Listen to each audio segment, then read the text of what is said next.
When Sarah first came to see me, she was exhausted, not just tired. She was emotionally, mentally, and physically drained. She'd been battling anxiety for well over a decade by then. And on the outside, yeah, she was managing. Steady job, always polite, and she looked composed. But on the inside, she was in a constant state of panic. And the way she described it was, it's like I'm running away from a fire that no one else can see, and I'm so tired of running. Now, if that hits home, you're not alone. In a moment, I'm going to explain how I helped Sarah not to just stop running, but to also finally feel safe in her own mind. And she's happy for me to talk about it, by the way, as long as I only use her first name. Hi, Sarah. So, of course, everybody is different, and there's no one size fits all session. I work with the person in front of me, not just with a label or the symptoms. So, with that in mind, what did Sarah and I do? Well, step number one, we got cleared on the triggers, but we didn't really dwell on that. Sarah has done years and years of therapy already, and she could talk about her anxiety with her eyes closed. But talking about it didn't really change anything. So we took a different approach. We explored when the anxiety showed up. Spoiler alert, it wasn't random. How her body reacted, what her inner voice said to her during those moments, and what her nervous system had learned to associate with danger, basically. We didn't get stuck in the why. Especially if you've ever had any kind of trauma, the last thing you want is someone to come around and shove your nose right back into it. Instead, we just got some clarity on the pattern. And that gave us a map, not just of anxiety, but also of the deeper protective system that was trying to keep us safe, but in all the wrong ways. Step two, we cleared the emotional baggage. Before we did anything else, we focused on helping our nervous system start to feel safe again. All through life, we go through events and we tend to hold negative feelings, images, beliefs. And some of us even take on negativity on behalf of others. And after a while, all that emotional baggage becomes really heavy. And it holds you back, it weighs you down, and your true self becomes buried under all of that stuff.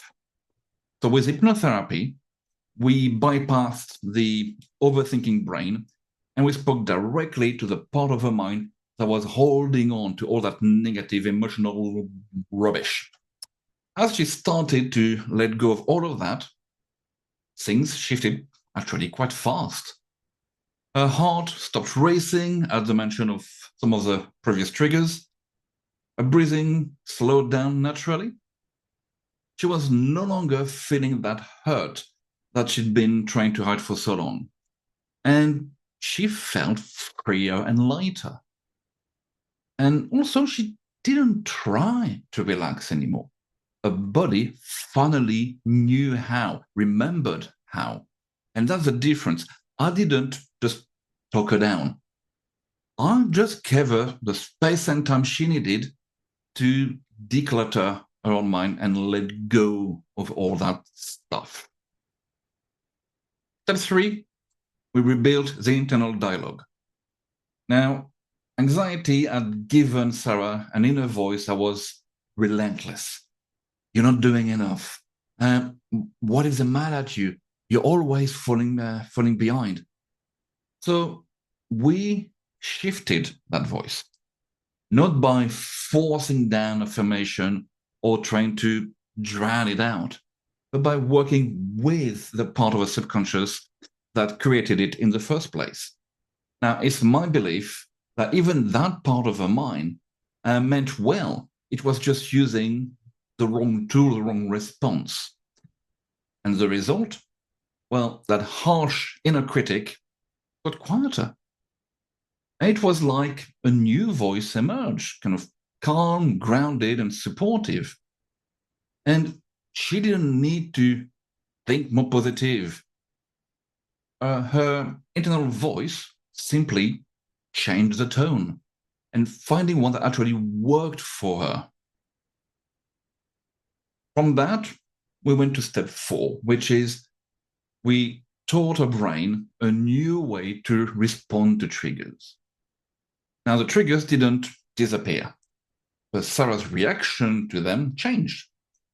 And so that the same email from a boss that used to send her into a spiral, yeah, that's just an email now.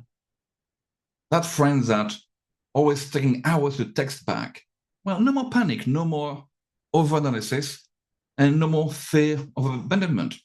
It's just rubbish. Nah, just rubbish at texting, at least. And we were not using willpower. We were not forcing her to stay calm. We just taught her brain a new default response, one that didn't involve freeze, fight, or flight, basically. Once we got that, then we could quite happily work towards a step 5, which is to lock in a deep confidence within herself. Because once the anxiety has softened, we get to the good part, which is helping Sarah feel strong, capable, and secure in herself, as she should. She's brilliant. It's not just managing anxiety anymore, but it's fully stepping into who she is without it. So she started setting boundaries. She stopped apologizing for things that were not even her fault. And basically, she took back control, and not just of her emotions, but also of her entire life. So after that, where is she now? Well, when Sarah first came to me, she was, well, surviving. Now she's actually living. There's no more Sunday night dreads. There's no more spirals over what if. And there's no more pretending to be okay while everything is falling apart inside.